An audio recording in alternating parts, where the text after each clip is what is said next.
to this meeting of the NHS Wales Joint Commissioning Committee, which is a meeting that's being held in public. Just to remind colleagues, this is not a public meeting, and that people are welcome to observe our meeting, and we look forward to engage in a range of items that are on the agenda today. We are quorate, but it's also, the meeting is also being recorded and we're uploaded onto our website after the meeting. Just to let you know that we have some members of the public present who are interested in the paper on emerts. So I propose that we bring that item forward at the start of the meeting. And also a number of members of the public have asked questions around the review of gender services, and that their questions are going to be answered in relation to the freedom of information process. But I will ask the Interim Director of Mental Health and Vulnerable Groups to give a brief overview of the process that we're going to adopt around the review of gender services shortly. And that's just if members of the committee are content with that approach. So let's deal with the apologies for absence first of all. We've got apologies from Suzanne Rankin, Neil Roberts and Mandy Riani. Any other apologies for absence? Are there any declarations of interest that anyone wishes or needs to make today on items on this agenda? As we go through the agenda, there are areas of interest that you become aware of, then please declare that at that time. We'll come back to minutes of the previous meeting shortly, but let's first of all deal with the paper that's further on in our report, and that's the item 6.1, Emergency Medical Retrieval and Transfer Services Update. And I'll ask Ross if you will give a brief overview of where we are in relation to that item. Yeah, thanks, Chair. So I'll take the paper as read, but following the November committee, where the committee members reaffirmed their commitment to some work on recommendation 4, we've asked the ambulance service to undertake a review of their rural service delivery, particularly with reference to how that can be improved and adapted in response to the changes to the new ambulance performance framework, as that would be really key to understanding what any updated proposal for the delivery recommendation 4 could and should look like in response to that performance framework. So that work is progressing, and we'll be moving on to regularly over the coming weeks on the outputs of that to help inform our IMP. The charity are still progressing plans for transition in new base. Much of that still remains commercially sensitive at this moment in time, but they have indicated that they are planning transitional arrangements, which does include the possibility of extending these arrangements in the short to medium term to preserve service continuity during the transition. And I do expect that during February we'll be able to provide more clarity in relation to timelines around that, and therefore the associated timelines that will be required alongside the recommendation for following the outputs of the ambulance services review. Just for committee members to be aware that Hugh, myself and Ross met with representatives of the campaign group before Christmas, and following an email conversation I've had with Russell George, and the update from this meeting, we've agreed to meet again in March before the IMTP conversation. So that's something that I believe that a date is trying to be sought at the moment that is suitable to everybody. And so my understanding was that the plans are with Welsh Ambulance currently in relation to recommendation 4 as part of their approach around rural services, and that will be built into our IMTP, our plan for the next 3 years. Any questions or comments from members of the committee? We note the update. Sorry, Alison. Hi, apologies that Angela, who usually attends on behalf of Llaes, is unwell today, so I'm stepping in for her. I suppose from my point of view, it's really helpful to have the update here. From a public perspective, it's really important for them that they have real transparency on how the recommendation for work is taken forward in terms of both approach and timetabling, and particularly what it means in practice in terms of that being taken forward as part of the IMTP work. And I know that you've been, based on what you've just said, you've been in discussion with some members of the public who are particularly interested in this, but more broadly in terms of communication and an understanding amongst the public about how they can continue to inform and influence the development of recommendation 4. That would be really helpful to understand. Thanks, Alison. I'll ask Ross to come back in a moment. Let me take some other observations. Carol, then Phil. Yes, really. Thanks really to yourself, Chair Hugh and Ross, for meeting with people who continue to have concerns. I think it's really important that we are really clear about the concerns that there are and the way in which we can take those into consideration in terms of the design of future services, recognising whether that's by land or by air, actually, and really think about that.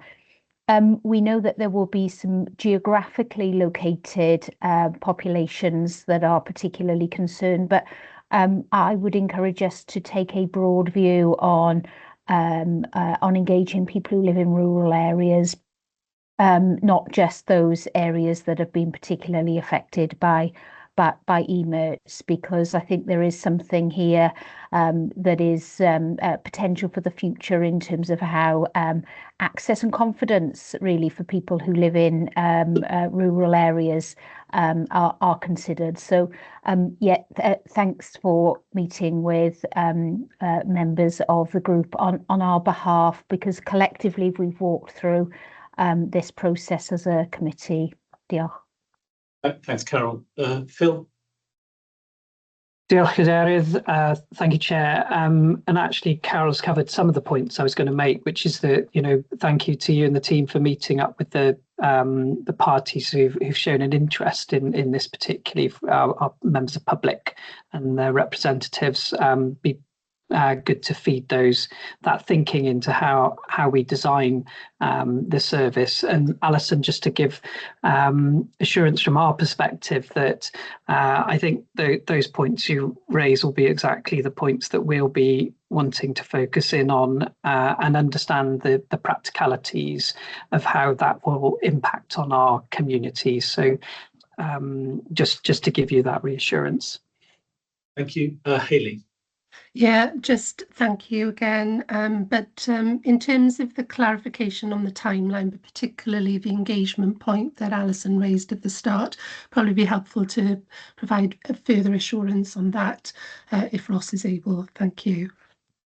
Ross, anything else you can add? So I guess, what we haven't asked the ambulance service to do is to just look at the response near those bases that are having changes. We have asked them to consider the broader rural response model, because I think actually if we think back to the review and the concerns that were raised by members of the public, whilst they were in areas near the bases, the concerns were around the general response of ambulance service provision. I don't think it's beyond the pale to believe that concern exists beyond those areas. And so that's the work that we're doing, and I think that notwithstanding that there's a clear concern in those areas that we've agreed to look at and to go as far as possible in terms of mitigation and provide some assurance around the continuation of response in those areas. So I think, as that work starts to come through from the ambulance, I think we'll have much more clarity on the opportunities there and the discussions that we can have then around how we shape those opportunities going forward. And just on the timeline for engagement, I guess what I'm really cognizant of is much of the concern that was raised with the chair, who myself was around, will we be putting in whatever choices we make in relation to recommendation 4 before any changes to the bases are made. The clearly dependency on that is understanding exactly when those changes are likely to take place. And as we're still, in discussions with the charity through, and there's some commercial sensitivities with them in terms of the negotiations they're having around that, we're not able to provide that exact clarity yet.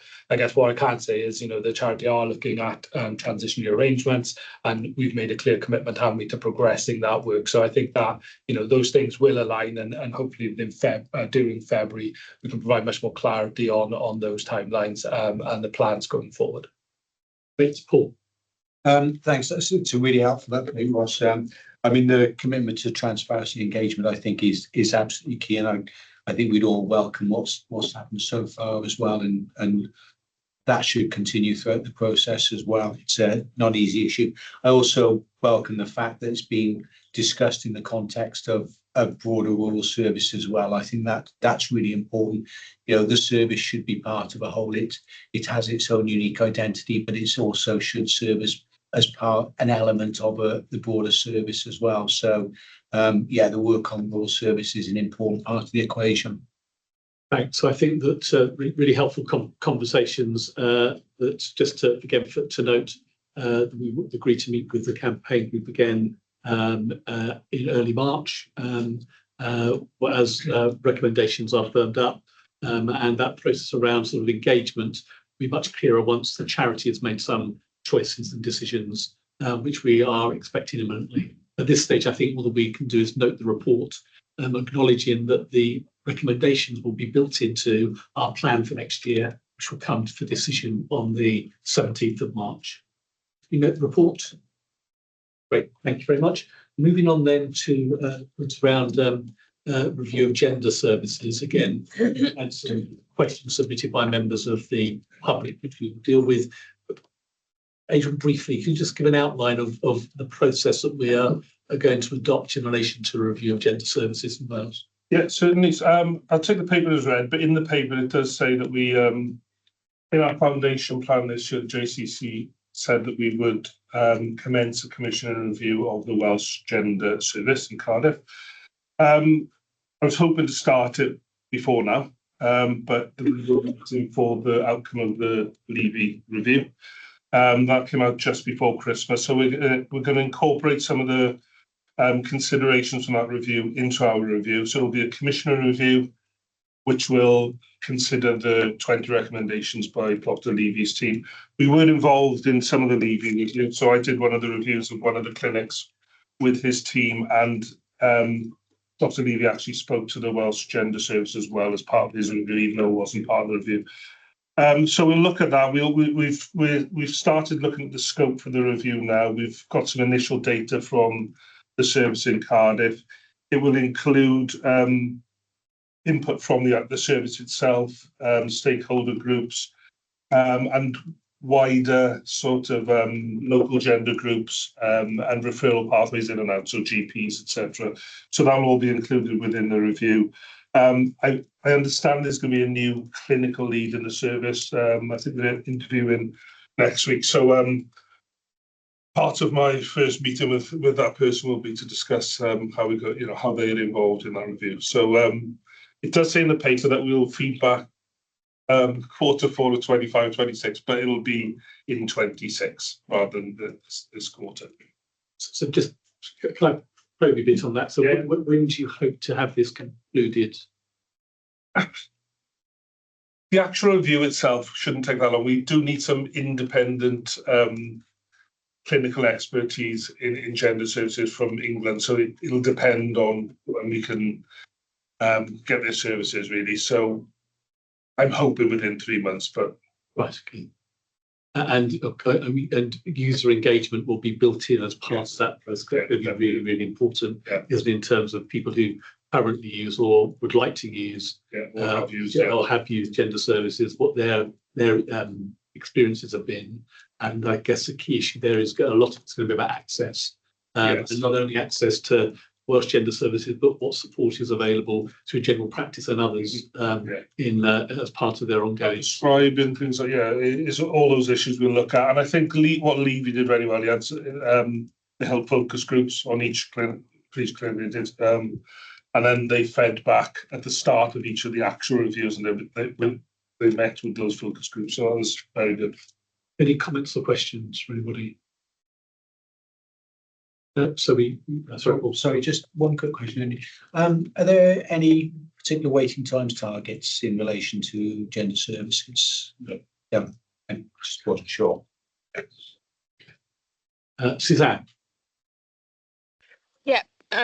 So apologies, colleagues. I'm just back from the other thing I had to do, so I'm just whipping through the papers. But this is the review of the current delivery of service for adults. Yes. Correct. Yes. Yeah. So within that, was it Hugh? Was Hugh speaking? It was Adrian, Suzanne. Oh, Adrian. My apologies. So within that, will there be an analysis of quality and outcome? Yes. So we look at we're collecting some of the data now, but and what we need to look at is whether we're collecting the right data as well. So yeah, we'll be looking at all the performance issues as well. Yeah, that's not the same thing, I guess, Adrian. That's the point I'm making. So maybe there's a conversation to be had around what are the quality indicators? How would we measure quality in this case? And the scope hasn't been, we need to engage with the service around the scope of the review as well. So, that'll be written into that. Yeah. Okay. Can you just CC me to any correspondence on it, because it's just from a provider perspective, it is quite a challenging service to operate and lots of political complexity. And if I'm unsighted, it doesn't really help me. So I'd be grateful for that. And then more widely, that we've had an ongoing conversation around the quality and meeting the access requirements for the children's service, which I still don't think I've seen.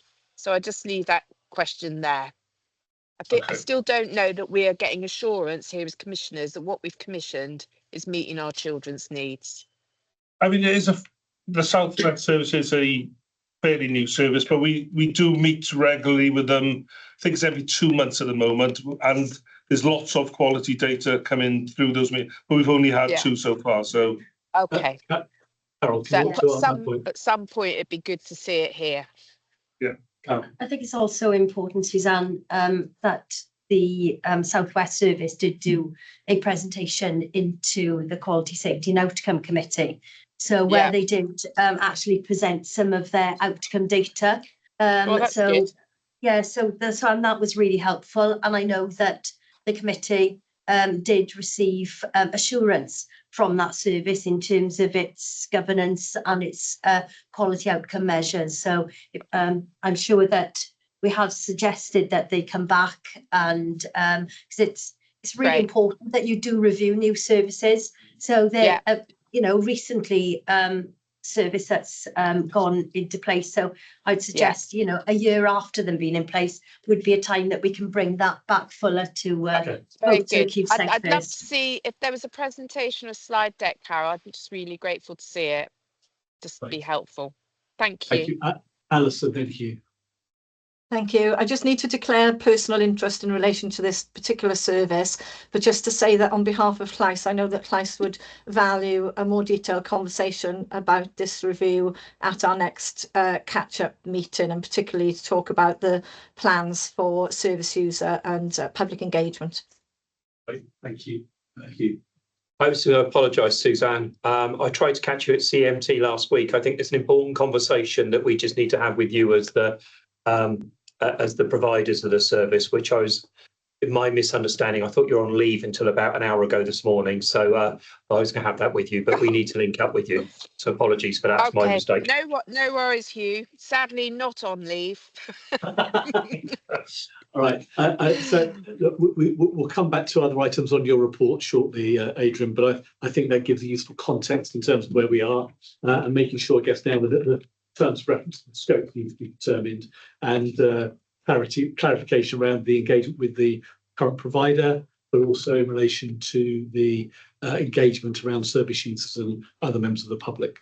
Great, thank you very much for that. We now move back to the beginning of the agenda, and so we move on to minutes of the JCC meeting held on the 25th of November first we'll deal with that set of minutes. Any issues in terms of accuracy?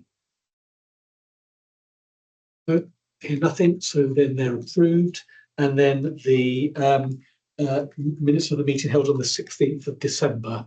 Again, issues in terms of accuracy. No, again, they're approved. Briefly on the action log, Aaron, you wish to go to our attention? So all matters are reported as closed. The one remaining action relating to the appointment of a Associate Medical Director for Public Health. Please announce that's now been closed because the vacancy went live on track last week. So we'll propose to close that afterwards, and hopefully you all can share some good news in the coming weeks or future meetings. When are you planning interviews, Shona? It would probably be interviewing sometime in late February. That'll be a good appointment. We've also appointed an Associate Medical Director for ambulance and mobile. I've noticed that. Yes, interesting. Okay, brilliant. Thank you very much. So anything else on any actions that we've missed? No, just in terms of how we then manage the rest of the agenda, a longer private meeting this morning. So my suggestion is, if colleagues agree, that we take reports as read and ask the relevant director just to highlight any particular issues that they may have, but without going through the whole of their report. And then members of the committee seeking assurance on any particular issues that have either they're not currently assured or they would like some further information. Hopefully that will mean that we'll then manage our business in the time allocated to us. Again, I don't wish to rush things. At the same time, I want to manage the agenda as best we can. So I'll start off. My report is there as read. Happy to answer any questions. Thank you very much. Chief Commissioner's report. Thank you. Just taking the report as read, can I just raise two issues? One is obviously we're very sort of, we often talk about the business as usual and everything we're having to get on with. I think there's something to remember. It's a new organisation. One of the challenges this year has been recruitment, and also another challenge has been about establishing the organisation. So it refers in here to the work that we're doing. George is leading working with Paul's team in terms of organisational development. So that's going to be an important piece of work going into next year. But I think one of the markers I will put down is the JCC has no resource to actually develop the team or anything. So we do need a conversation about how we work with colleagues on that. The final point I'd like to raise is when I arrived, I think within an hour of my first morning, the Director of Mental Health and Commissioning told me he was leaving. Shane agreed, it was that, and Adrian agreed to take up post for a couple of months. 10 months later, I'd like to sort of formally today, because this is Adrian's last board meeting, thank Adrian for doing the post for the last 10 months. And not just caretaking, he has got on with and taking the agenda forward. So thank you, Adrian. Pleasure. Yeah. Can we record that? Adrian said it's been a pleasure. Thank you very much, Adrian. And I know that you're going to be a few months working closely with Sue as she arrives, I believe, on Monday. Yeah. Great. Yeah, that's really positive. Great. Thank you very much. Any questions or comments for Hugh? No. Right. Thank you very much. Moving on then to the highlight report from subcommittees.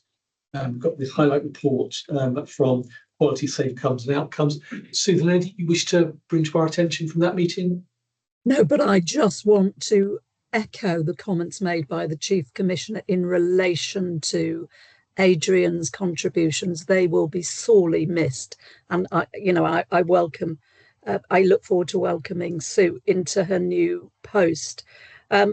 Just in terms of Chair, just to, I think it bears reiteration that this subcommittee is always searching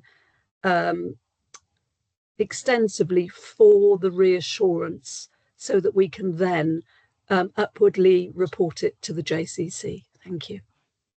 Thank you. It's worthwhile just noting that we had a conversation in our private meeting in relation to thrombectomy services, and that's highlighted within the upward report as an area of alert and escalation.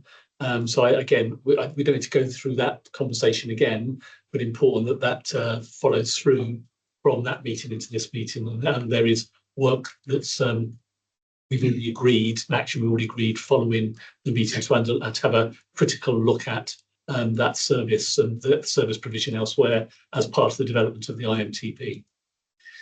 Anything else from the Quality Committee. Thank you. We note that. Paul, the Planning, Performance and Finance Subcommittee. Thanks, Chair. Only two minor points to pick up. I know that there is ongoing work in terms of the operational performance report. It's looking a lot sharper and more concise and pointed now, but I know the onus is to get it right rather than rush it. That's important, but we will continue to sort of keep the pressure on in terms of making sure we can get that to a decent timescale. It's important not just for that committee, but for this committee as well, that it's user friendly and fit for purpose. The other issue is we're setting the agenda later this week for the next PPF committee as well. So may have a discussion with yourself and Hugh about what work the committee needs to take on in terms of checking progress on the IMTP as well as part of that, help supporting the work of the full board as well. It's an important part of the process. Only the 2 points on that, really. Comments or questions from that committee in terms of the upward report? No, that is then noted. Moving on then to the risk register, Aaron. Thank you, Chair. So this is a report everyone's familiar with. It details our organisational risk that scored 15 or above on our risk scoring matrix. I think the detail of the risk is listed within the report. I think it's apparent that there's more work that needs to be done to refine the risks, how they describe the actions and mitigations that are in place. I'd like to provide some reassurance to the committee that that work is underway. It's detailed in the report, and I think generally the report is a story of a work in progress. Since the report's been published, we've met with key risk leads in specialised services, the ambulance services and mental health. We should see some more progress in March. I'm conscious I don't want to sort of overcommit or sort of overpromise and underdeliver, but things are underway to improve where we are, how we're reporting risks, and as detailed in the report, to move to a more commissioner-focused lens in terms of how we're reporting risk. And I suppose what's important to reassure the committee is that we're not looking to sort of absolve ourselves of sort of responsibility for the patient aspects and quality implications of sort of the risk we're reporting. So we're redescribing risk. So that is drawn out front and centre in the description, but we're then focusing on the commissioner focus, the risk to us, the commissioner. So that should then be brought forward into March. Following that, I think that will be our foundational blocks to start developing our commission assurance framework and our joint committee risk assurance framework, which then feed into escalation work and performance work as well. So, as I said, it's a work in progress, but our work very much is ongoing. And I hope you can see that there is those sort of foundational steps are now being put in place to get us to 26, 27 in a better place for this process. And I think the conversation, Aaron, you and I have been having is that the bulk of the work in terms of putting together what will be a different approach to risk management will take place after the IMTP has been, because that needs to be the focus currently. Definitely. And I think what we'll do then is the IMTP comes in with our new strategic focuses and priorities.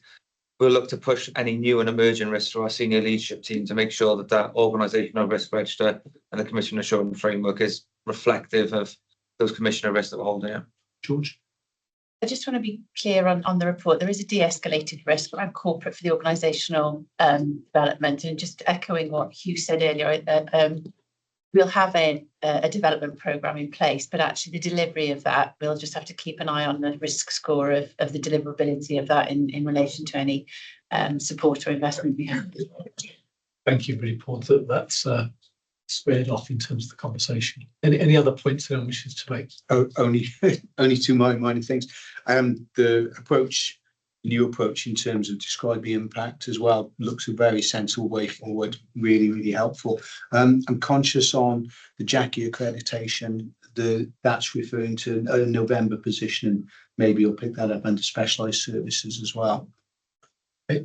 Thank you. I think just to touch base on that, we do also feed into CTM's Audit Risk and Assurance Committee as well, and Hugh in his Chief Commissioner's report update to CTM's committee, we highlight that there, and as you said, it's picked up in Mel's report too. So we are looking to provide assurance in as many forms as we can that risk is being managed. So thank you for flagging. Any other comments? Acknowledging that there's, sorry, Phil. Is any, I mean, I think given the challenges around the plan, I think your point is that we'll have to review the risk register because there could be new risks, or maybe the plan will start to solve some of the risks. We'll have to see. I wondered, what is the, are they all been updated in November? Do we have like a process where we know how frequently they're updated? I'm assuming they get updated for the committees and then they come here. So it may be that November is actually when they were meant to be updated. I'm just not sure I can't remember what the process was. Apologies, I should have covered that off, Bill. So we update our risks on a bi-monthly for corporate function. They obviously continue to be managed locally more frequently, depending on the level of the risk. But so these risks that were reported as of the 30th of November were fed into subcommittees in December, and we're now receiving our assurance at joint committee. It's detailed in the highlight reports. The highlight reports provide onward assurance they've been reviewed. But we're in the process of updating for January. Those risks will be shared at subcommittee in February and into joint committee in March. Thank you. Can we note the report acknowledging that where we are currently, but also in terms of that process of transformation and transition to a new approach to managing risk from a commissioner lens is underway?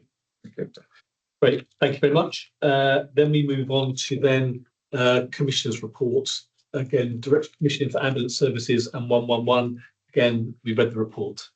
Yeah, thanks, Jay. Just 2 items I just like to pick up for committee members. So in relation to the Champs Union and Transport Service in Wales, as we've been undertaking due diligence on our service, it's apparent that historically the network has had quite an involved role in the coordination and delivery of that service.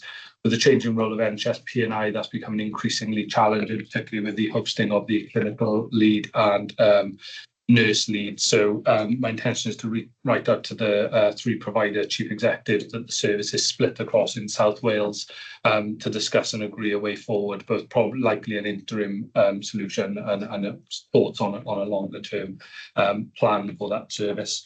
And then secondly, just on 111 Press 2, I just wanted to provide a clarity of position really following.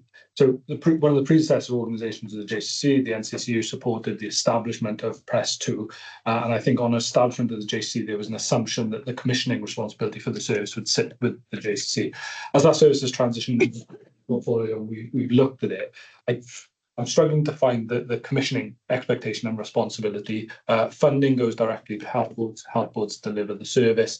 The only touch point with the broader 111 system is the initial telephony system, is how calls come in. That workload is then transitioned straight across to health boards. So I just wanted to provide clarity really that there isn't currently a commissioning function for Press 2. I'm often asked for data, additional money and funding, but without actually any responsibility for delivery of the service. So I just wanted the committee to be clear that we are not commissioning Press 2. The service is being delivered by health boards. Health boards receive direct funding for that. Not to say there's a discussion to be had going forward about whether there should be a commissioning function, but as it sits today, I don't have any commissioning levers for that service. So should we be commissioning it? I think that's a choice for the system in terms of how it's delivered. At the moment, it is very much a health board level service. So patients will call, they will press 2, they will be directed into their local health board service. So I think it leads on to some of the conversations we've had in the closed session around the appetite for the national investment. But there's probably work to do in terms of understanding the resilience of the service, the effectiveness of it. But as we sit here today, we don't have a commissioning lever around the service. I guess it's one that we would probably want to have a look at. You're right that it's blended with our local teams, but I think in terms of the national strategy and open access, there's definitely something about how you get resilience in the teams 24/7.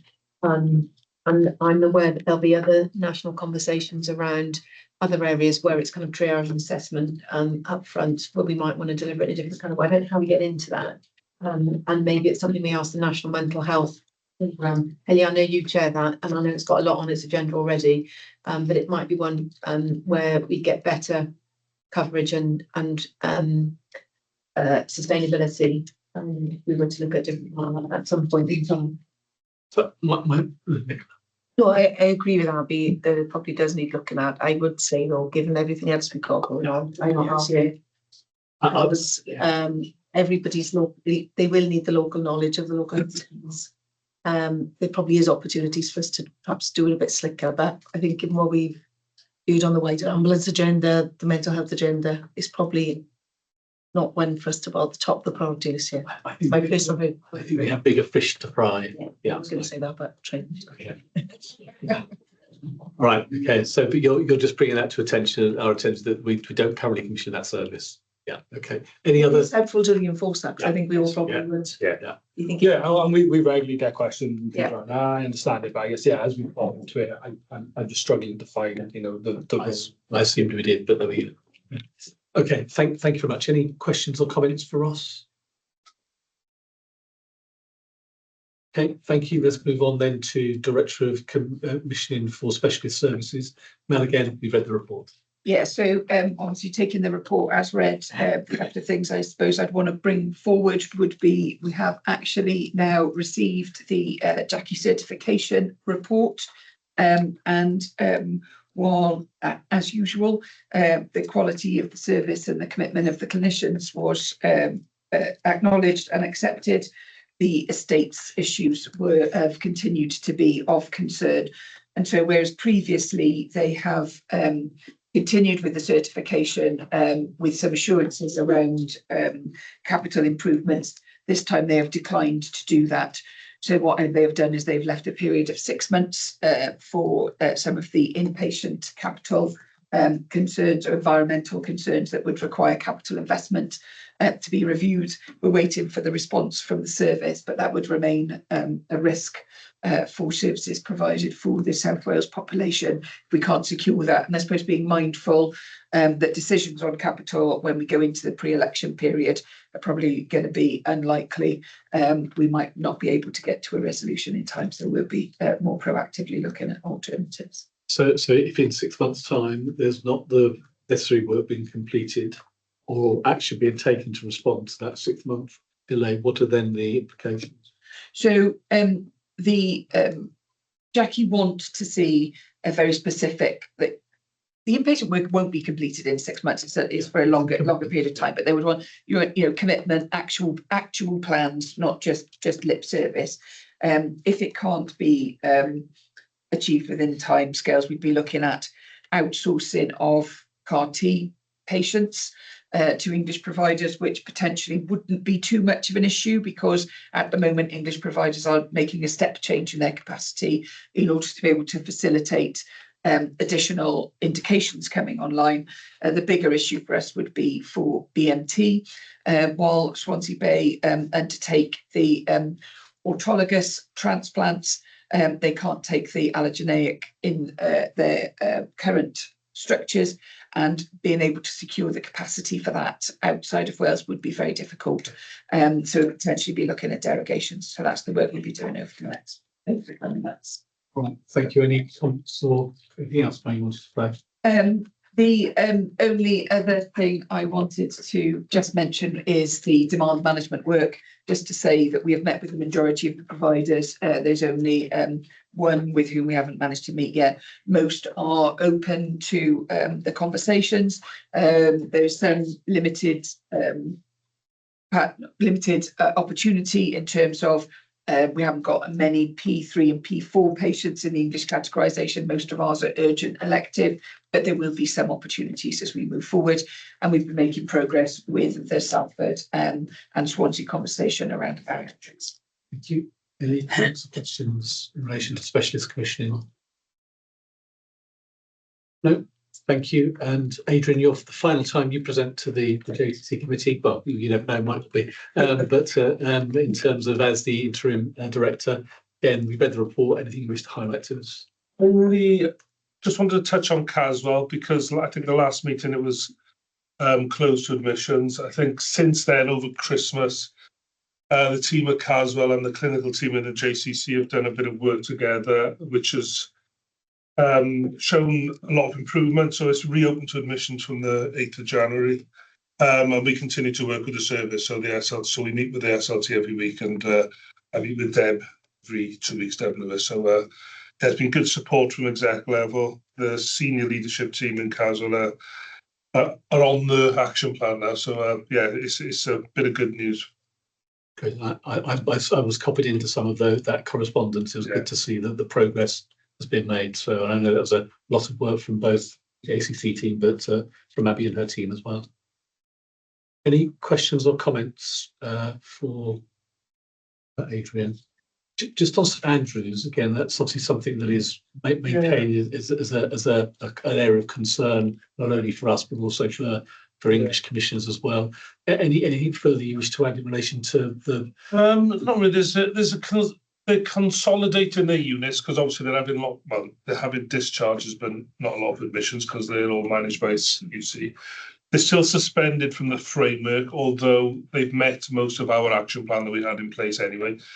But also we can't admit because of the wider issues at St Andrews. But there's still a weekly silver meeting, weekly gold meeting that I go to. I think Carol goes to the IOG every month, is it?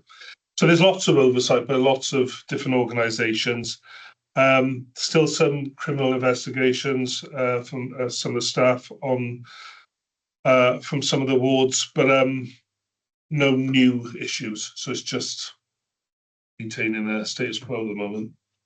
Yeah, and I don't, correct me if I'm wrong, I don't think we've had any admissions that we would have been putting into St Andrews that we haven't been able to place anywhere else. So and the numbers have come down. So it was 22 at the start of this, but the issues were raised and we're down to 13 whilst patients. Right. Okay.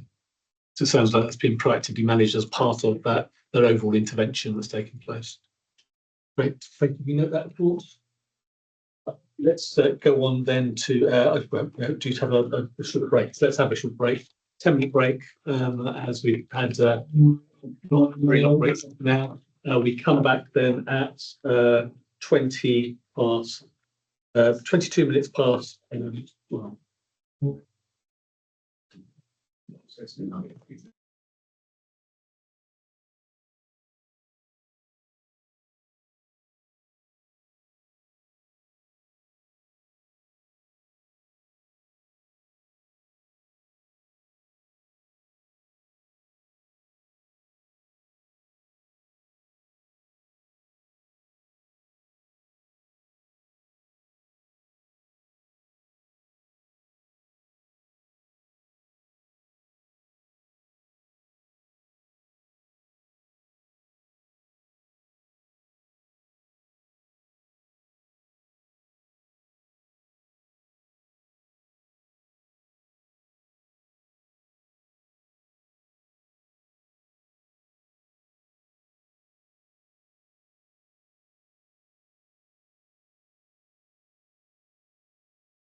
as a patient story. Yeah.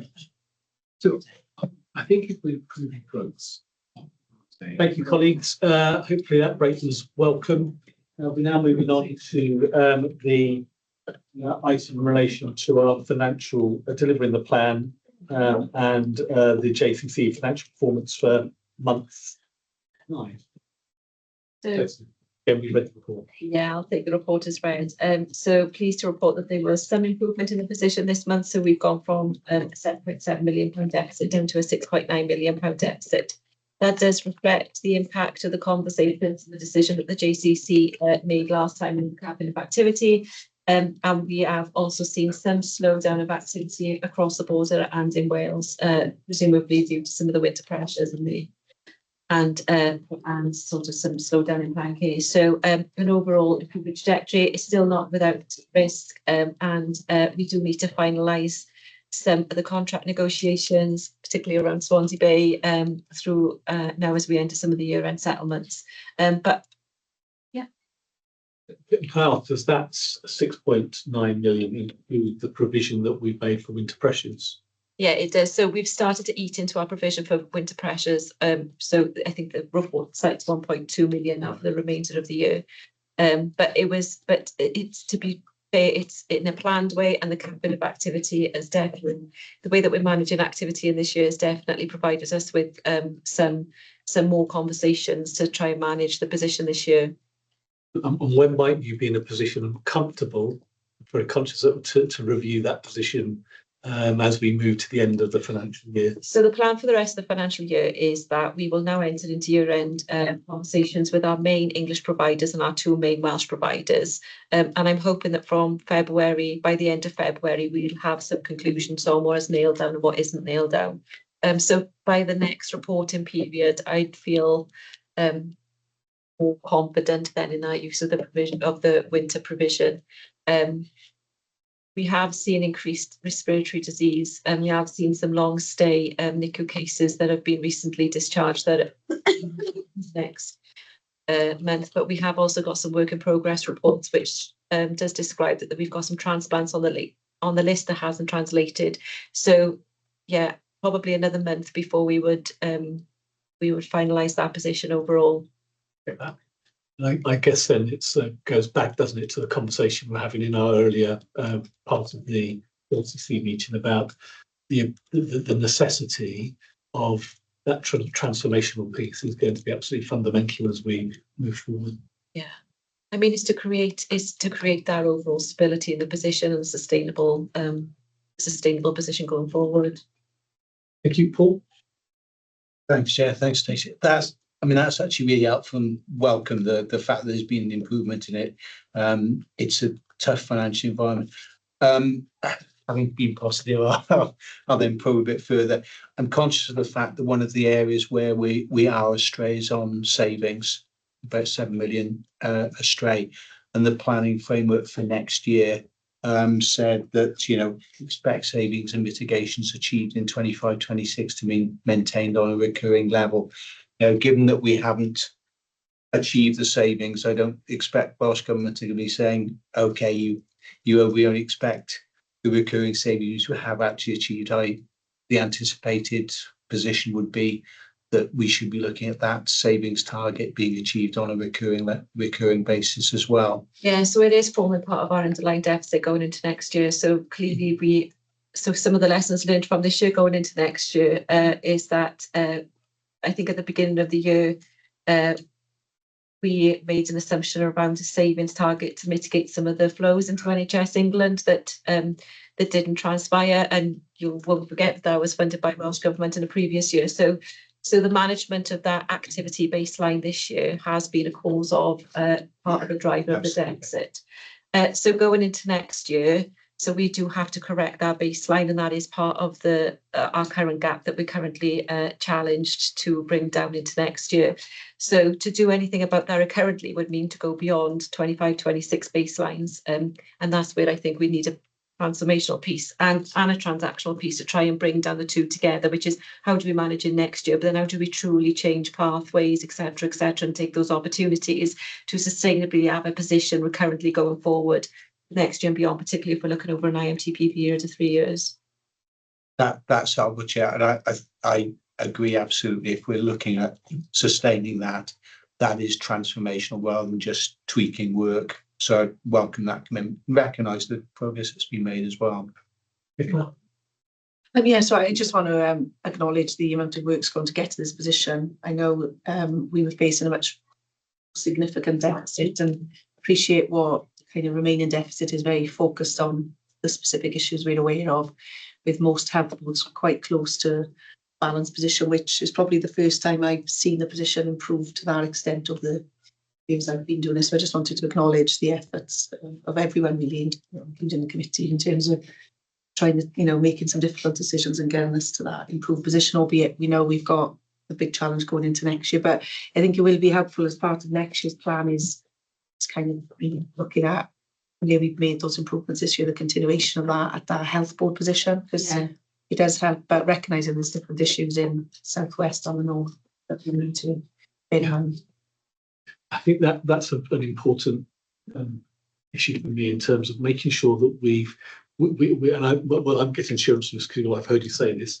There's lessons that we've learnt from delivery of the plan this year, particularly around referral management and around the savings target that we identified within the English context, that we are building into our thinking for the IMTP for next year. And I guess it's also about them being really clear that the plan, we start to deliver the plan from the 1st of April, and there's no let up in terms of a pause or a time when we can just say, okay, we'll leave that for a couple of months. It's got to be that active, proactive, ongoing management of the plan to make sure that we are not in the position we get to in month 6, where actually then turning the dial is much, much harder. Okay, anything else that wishes to write on? So we note the report. Great, thank you very much. Moving on to the performance report, Stacey. Yeah, so again, take the report as read. It continues to iterate through the PPF committee, and we're still on our improvement journey. Just to say that Paul earlier on spotted some NAs in the mental health table, so it'd be remiss of me not to pick those up. They are areas where we're spot purchasing, and we're just working through how we translate some of that data and that activity through to the performance report. But didn't want to miss the opportunity to sort of highlight to the committee what we're looking at in terms of the mental health performance framework overall. So we'll take the report as read. As I said, it continues to iterate and pick up any questions from the room or on screen. This is much better though, isn't it? I mean, it's getting there. I mean, there's still, as you say, some work to do, but in terms of having, rather than we had before, 2 very distinct styles and approaches to performance management stuck together with not much analysis, I think this is much better. But I guess it's about how is this providing us as a committee the level of oversight that we need around key performance issues. And is there anything further that we expect to see as this iterates? So I'm sure that your committee will be giving some thought to this. We will, yeah, and I welcome the work. It's much more user friendly. It's much more accessible. I like the infographics as well. I do love an infographic, but the data there is the data we need. I think you commented earlier on the fact that we've been overwhelmed with data a lot of the time. It's a lot shorter and a lot snappier, and we welcome that. But the FBP subcommittee will be looking at it. Just to say a couple of things. The coming back on the NA, that's really helpful. But I think it indicates for that spot purchasing about the challenge we're facing in terms of things where actually events drive us and we don't have a degree of control. We have less degree of control over. That's really important. Yeah. Thanks, you. Just 2 quick comments, I suppose. One is that sort of continued work on the data in terms of the conversations previously around ambulance data. Ultimately, we need to get the key ambulance data in here that we need to manage the ambulance quality as opposed to the historic data, which is all to be collected.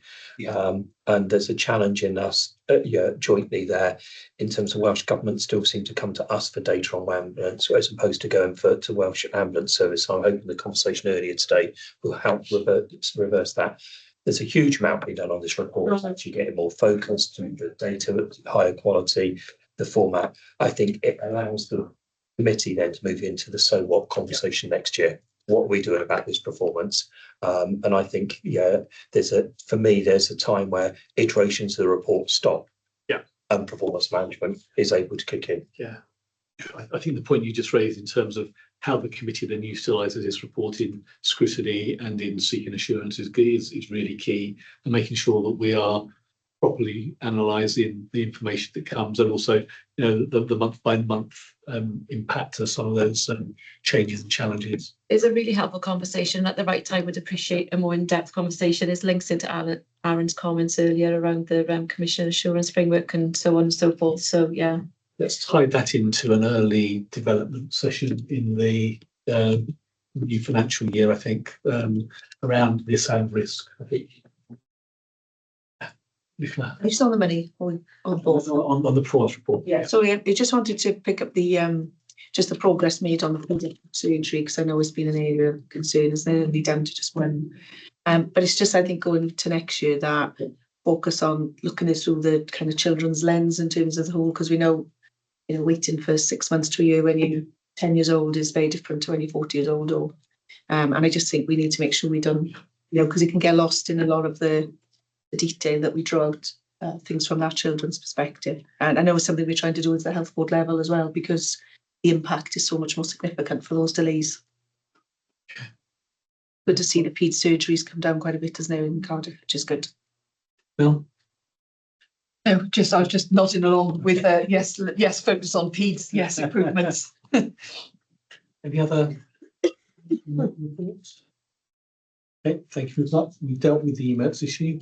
Corporate governance report, Aaron, anything you wish to bring to our attention?